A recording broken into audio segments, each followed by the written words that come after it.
Assalamualaikum warahmatullahi wabarakatuh. Selamat berjumpa dan selamat bergabung kembali kepada para mahasiswa sekalian dalam mata kuliah saya, yaitu Bahasa Indonesia. Baiklah, dalam video kali ini Ibu akan menjelaskan sebuah materi yang tidak kalah penting dari materi lain yang ada dalam bahasa Indonesia, dan tentu saja sangat berguna untuk dipahami para mahasiswa sekalian, terlepas dari apapun nantinya profesi kalian bekerja. Misalnya, baik itu sebagai tenaga kependidikan, tenaga kesehatan, maupun tenaga sosial. Materi apakah itu? Penasaran ya? Nah, materinya adalah tentang kesantunan berbahasa. Saya ulangi lagi, materi kita pada hari ini ialah tentang kesantunan berbahasa. Kesantunan kalau kita artikan itu erat kaitannya dengan etika atau perilaku dalam kehidupan sehari-hari. Nah, sedangkan berbahasa tentu saja itu berhubungan dengan komunikasi atau berkomunikasi. Nah, jadi maksud dari kesantunan berbahasa ini ialah sebuah etika dalam berkomunikasi. Nah, tentu saja hal ini menjadi penting untuk dipahami para mahasiswa sekalian. Nah, bagaimana berkomunikasi yang baik, yang santun, misalnya kepada orang lain, misalnya apakah kepada teman, apakah kepada orang tua, kepada guru, dan lain sebagainya. Baiklah, di dalam penjelasan kali ini Ibu akan menjelaskan dua aspek penting dalam mengukur apakah sebuah bahasa itu dapat dikatakan santun ataukah tidak santun. Nah, di dalam bahasa Indonesia kesantunan itu ada terbagi dua, ya. Yang pertama adalah kesantunan yang ukurannya ditinjau dari segi linguistiknya. Nah, kemudian yang kedua ditinjau dari segi pragmatiknya. Nah, apa itu Bu kesantunan linguistik? Apa itu kesantunan pragmatik?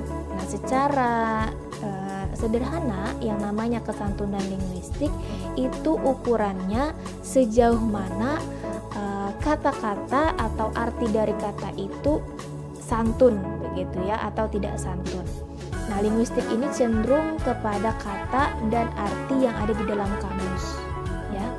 Arti yang ada di dalam kamus.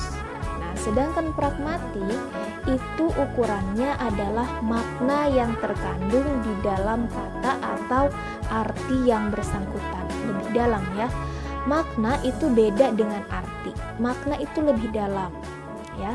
Makna ini kaitannya dengan konteks, ya. Konteks apa itu Bu? Konteks itu adalah segala sesuatu yang melatar belakangi teks. Nah, jadi Ibu kembalikan dulu. Ada berapa macam tadi kesantunan berbahasa dalam bahasa Indonesia? Ada dua. Yang pertama adalah kesantunan pragmatik dan yang kedua adalah kesantunan linguistik, ya. Atau linguistik dulu, kemudian pragmatik. Yang pertama kita akan membahas tentang kesantunan linguistik. Artinya apa tadi? Kesantunan dalam kata atau kalimat yang digunakan, yaitu kata dan kalimat yang artinya sesuai dengan Kamus Besar Bahasa Indonesia, ya. Nah, di dalam kesantunan linguistik itu kita akan mengkhususkan lagi kepada kalimat atau kata yang mengandung imperatif. Apa itu Bu imperatif? Imperatif ialah kalimat perintah. Nah, mengapa kesantunan berfokus pada kalimat perintah? Karena alasannya begitu ya, kita perlu bahas ini. Alasannya karena kalimat perintah begitu ya, kalimat imperatif atau kalimat perintah itu cenderung sekali untuk tidak santun. Cenderung sekali untuk mengandung makna ketidaksantunan. Karena apa? Karena menyuruh, ya. Kalimat perintah itu kalimat yang menyuruh atau meminta begitu. Nah, itu cenderung sekali menjadi tidak santun.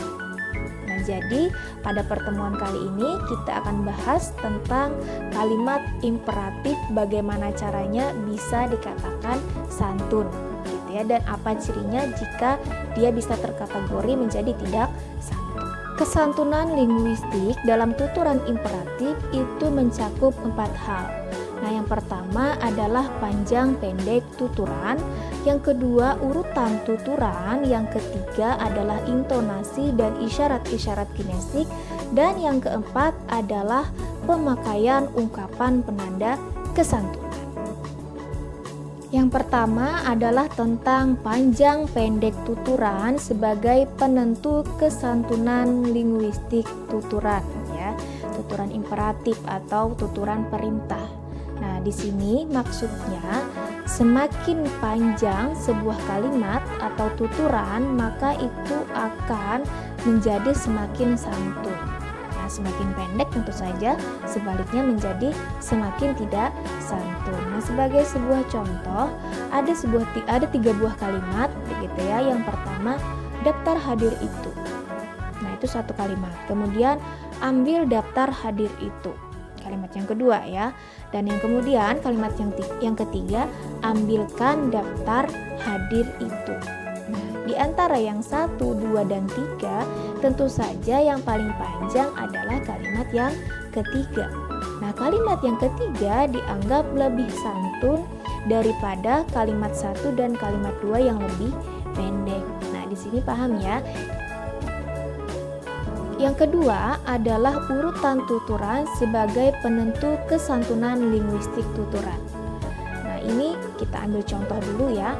Sebuah kalimat yang pertama, ruangan ini akan digunakan untuk rapat wali murid. Bersihkan dulu meja itu cepat. Ya. Bandingkan dengan kalimat kedua, cepat bersihkan dulu meja itu, ruangan ini akan digunakan untuk rapat wali murid. Nah, katanya tadi urutan tuturan itu dapat menjadi penentu apakah sebuah kalimat itu santun atau tidak santun.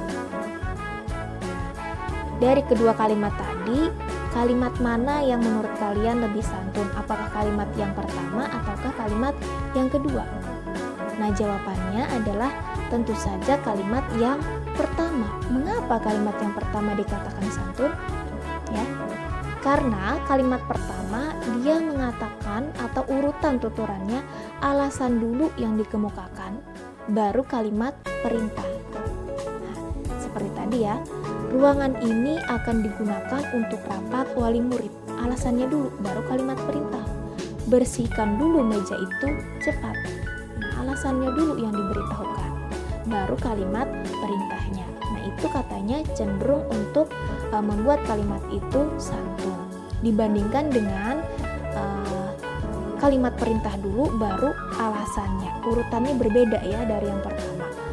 Cepat bersihkan dulu meja itu, ruangan ini akan digunakan untuk rapat wali murid. Nah, jadi ini bisa dipakai atau diaplikasikan dalam komunikasi kalian di kehidupan sehari-hari. Utarakan dulu ya, utarakan dulu alasannya, kenapa, mengapa, baru kemudian misalnya meminta sesuatu atau memberikan perintah kepada orang lain.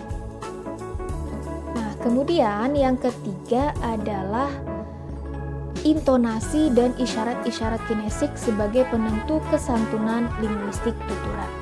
Nah, kalau yang pertama tadi, semakin panjang tuturan maka itu akan semakin santun. Nah, beda dengan intonasi atau isyarat kinesik ya. Jika intonasi dalam sebuah kalimat dipanjangkan, nah itu justru akan mengakibatkan atau kecenderungan menjadi tidak santun. Nah, misalnya kirim surat itu kirim. Nah, itu cenderung tidak santun karena intonasinya yang dipanjangkan ketimbang misalnya kirim surat itu. Nah, beda ya. Jadi intonasi yang dipanjangkan justru akan mengakibatkan tidak santun. Tapi kalau kalimat yang dipanjangkan itu bisa membuat sebuah kalimat itu menjadi semakin santun.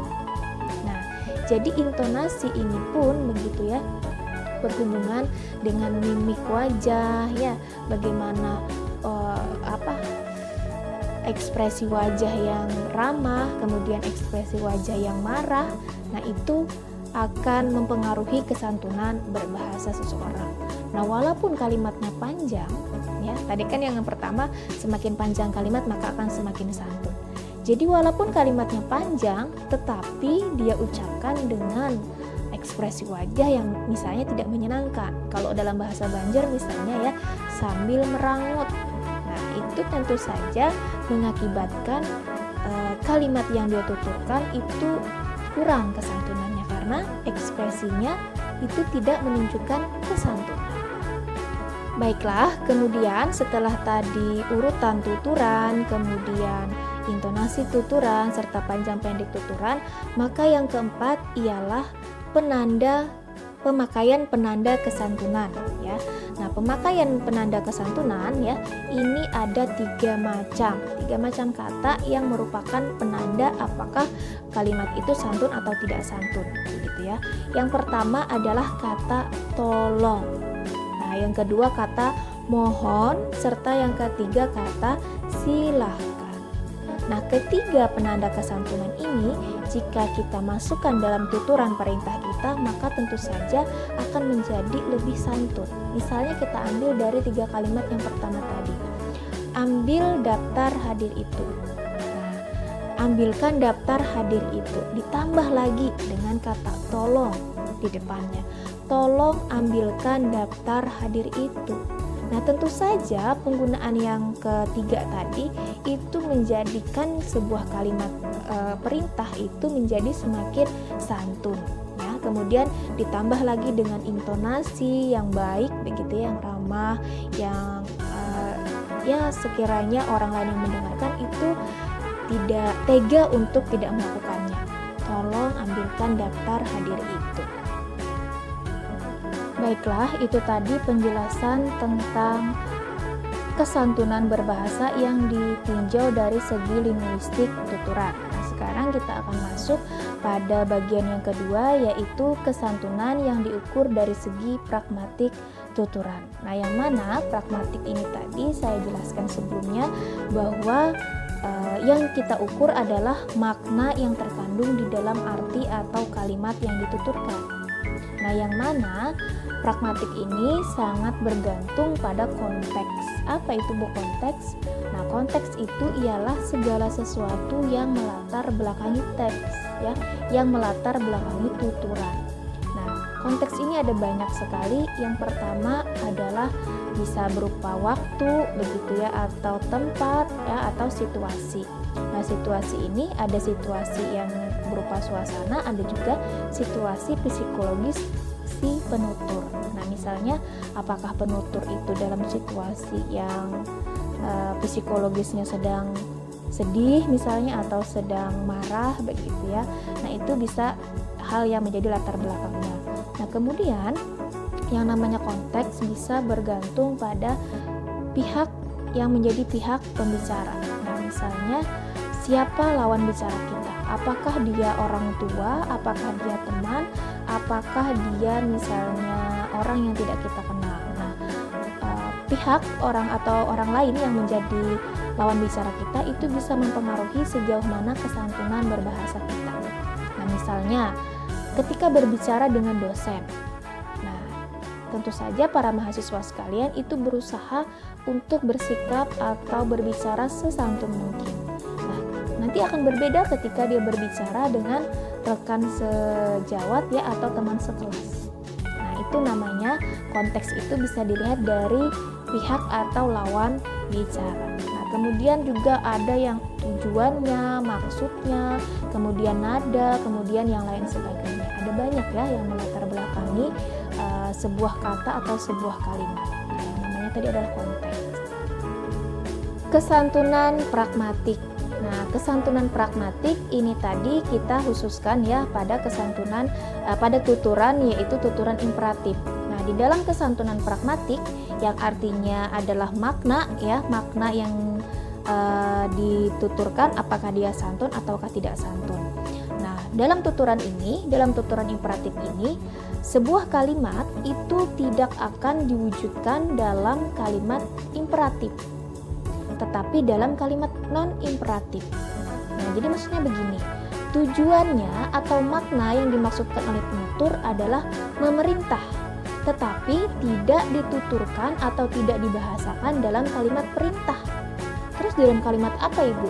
Nah, tentu saja dalam kalimat yang lain, dalam kalimat tidak perintah ya, yaitu kalimat pernyataan atau kalimat pertanyaan ya.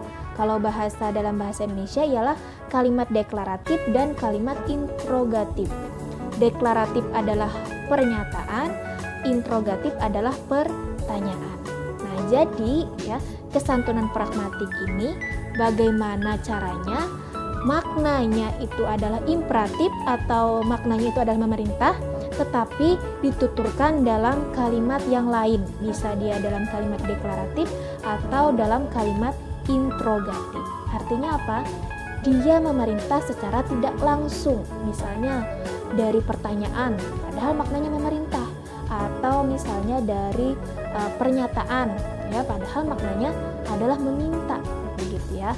Nah, sebagai sebuah gambaran sebelum kita masuk pada pembahasan yang lebih detail, misalnya saat ini bayangkan saja saya dalam kelas, ya, menghadapi kalian semua. Kemudian pada saat itu cuaca sedang panas. Nah, di dalam ruangan itu misalnya ada mahasiswa yang kipas-kipas kepanasan, begitu ya. Nah, lalu saya bertanya, apakah kipas angin ini berfungsi? Nah, itu sebuah kalimat pertanyaan ya, karena ada kata apakah. Apakah kipas angin ini berfungsi? Nah, kebetulan di kelas itu ada kipas angin. Kemudian, padahal makna yang saya ajukan, tolong nyalakan kipas angin karena situasinya panas. Nah, bagi mahasiswa yang tidak paham, begitu ya, yang memahaminya dari segi kesantunan linguistik, dia akan menjawab bisa, Bu. Ya, tetapi bagi anak yang misalnya paham dari segi pragmatik atau memahami makna yang terkandung dalam ujaran saya, maka dia akan bergegas untuk menyalakan kipas angin. Nah, itu artinya tuturan saya dapat dikatakan santun karena memerintah secara tidak langsung. Ya, dari kalimat pertanyaan menjadi sebuah kalimat perintah ya, kalimat pertanyaan yang bermakna kalimat perintah, begitu ya. Nah, baiklah, yang pertama kita akan bahas kesantunan pragmatik imperatif dalam tuturan deklaratif, atau bahasa lainnya kesantunan makna dari kalimat perintah yang dituturkan dalam kalimat pernyataan. Nah, coba simak sebuah kalimat yang menjadi contoh berikut ini. Yang pertama, kalimat yang pertama, buka kamus besar bahasa Indonesia Anda masing-masing. Nah, itu adalah kalimat perintah yang mengandung makna perintah. Buka kamus besar bahasa Indonesia Anda masing-masing. Nah, itu adalah kalimat perintah yang mengandung makna perintah. Nah, kemudian kalimat kedua, ya, tugas menulis karya ilmiah ini perlu bantuan KBBI. Tugas menulis karya ilmiah ini perlu bantuan KBBI. KBBI itu Kamus Besar Bahasa Indonesia. Nah, dalam kalimat yang kedua itu berupa kalimat pernyataan, ya. Pernyataan menyatakan bahwa tugas menulis karya ilmiah ini perlu bantuan KBBI. Tapi di sana mengandung makna sebuah perintah, yaitu buka kamus bahasa Indonesia jika mau mengerjakan tugas ini. Nah, begitu ya. Jadi dia adalah kalimatnya deklaratif atau kalimat pernyataan, tetapi mengandung makna perintah. Nah, ya, begitu. Nah, kemudian yang kedua adalah kalimat atau tuturan pragmatik, kalimat perintah yang dituturkan dalam kalimat interrogatif atau kalimat pertanyaan. Nah, sebagai contoh seperti yang tadi saya katakan, apakah kipas angin ini berfungsi? Nah, itu adalah kalimat pertanyaan atau kalimat interrogatif. Tetapi maknanya, tolong nyalakan kipas angin karena hari ini sedang panas. Nah, sampai di sini paham ya? Itu tadi penjelasan materi tentang kesantunan yang diukur dari segi linguistik tuturan dan dari segi pragmatik tuturan. Nah, sebenarnya materi tentang kesantunan ini tidak bisa dilepaskan dari yang namanya prinsip-prinsip kesantunan, kemudian skala kesantunan dan penyebab ketidaksantunan. Nah, dalam prinsip kesantunan misalnya kita akan bertemu dengan yang namanya maksim-maksim kesantunan. Nah, ada yang namanya maksim kearifan, maksim kerendahan hati, maksim kesepakatan, maksim pujian, dan lain sebagainya ya. Yang mana inti dari semua itu dalam bertutur atau dalam berbahasa, sedapat mungkin buatlah keuntungan orang lain sebanyak mungkin dan buatlah kerugian diri sendiri sebanyak mungkin ya. Jadi bagaimana caranya ketika berbahasa atau bertutur dalam berkomunikasi, buatlah yang sekiranya isi tuturan kita, baik itu katanya atau maknanya, itu membuat orang lain lebih banyak diuntungkan dan diri kita sendiri itu dirugikan. Nah, kalau misalnya dia adalah maksim itu namanya maksim kearifan ya. Nah, tapi kalau misalnya maksim pujian, bagaimana caranya isi dari perkataan kita itu mengandung pujian kepada orang lain ya, mengandung pujian atau memuji orang lain. Nah, itu ketika kita memuji orang lain itu bisa dikatakan sebagai mentaati prinsip maksim kesantunan. Namun berbeda jika isi pujiannya adalah sebaliknya, memuji, tapi kalau dalam bahasa Banjar itu sebenarnya dusta ya, hanya mengambung saja misalnya. Nah, itu berbeda. Nah, itu nanti kaitannya dengan makna ya, secara pragmatik dia bermakna adalah menghina. Nah, itu juga tidak bisa. Jadi antara kesantunan linguistik dan kesantunan pragmatik ini adalah dua hal yang saling berkaitan. Mungkin secara linguistik dia santun, tetapi secara pragmatik belum. Kemudian adalah tentang penyebab ketidaksantunan atau faktor-faktor yang menyebabkan bahasa itu menjadi tidak santun. Apa faktor yang pertama? Nah, yang pertama adalah kritikan secara langsung dengan kata-kata kasar. Ini jelas sekali ya, karena mengkritik itu cenderung sekali untuk membuat orang lain terhina. Ini yang menjadi penyebab bahwa sebuah pertuturan atau berbahasa itu menjadi tidak santun. Misalnya, panitia ini memang tidak becus mengurus acara, misalnya hanya makan saja. Nah, ada kritikan tidak becus ya, yang memiliki sebuah makna bahwa tidak berguna ya, tidak pas begitu ya oleh panitia begitu. Nah, ini menyebabkan ketidaksantunan si penutur ketika berbicara ya.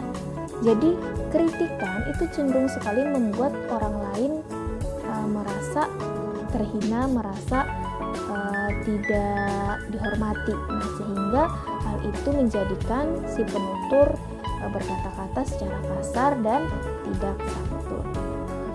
Nah, kemudian yang kedua adalah dorongan emosi penutur. Nah, pada saat merasakan emosi, tentu saja faktor utamanya biasanya karena marah gitu ya, atau karena kecewa. Nah, ketika orang ini sedang marah atau sedang mengalami emosional yang tidak stabil begitu ya, akhirnya kata-kata yang dia gunakan cenderung juga menjadi tidak santun. Misalnya kalimat berikut ya, apa buktinya kalau kamu jujur? Jelas-jelas aku melihat kamu jalan bersama laki-laki itu.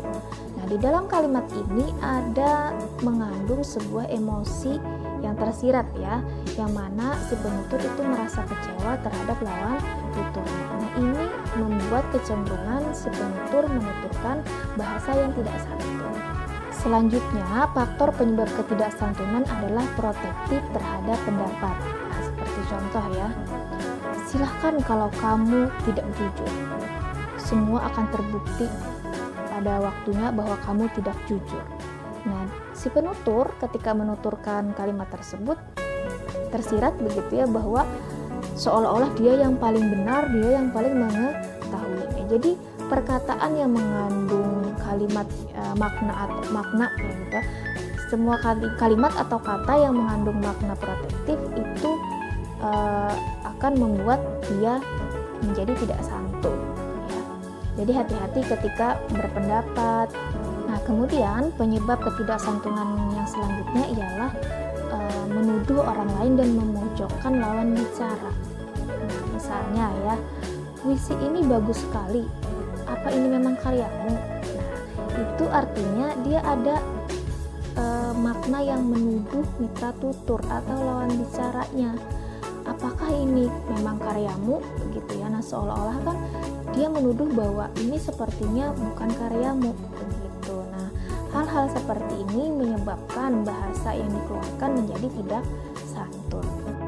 Baiklah, para mahasiswa sekalian, itu tadi penjelasan materi kesantunan berbahasa pada pertemuan kali ini.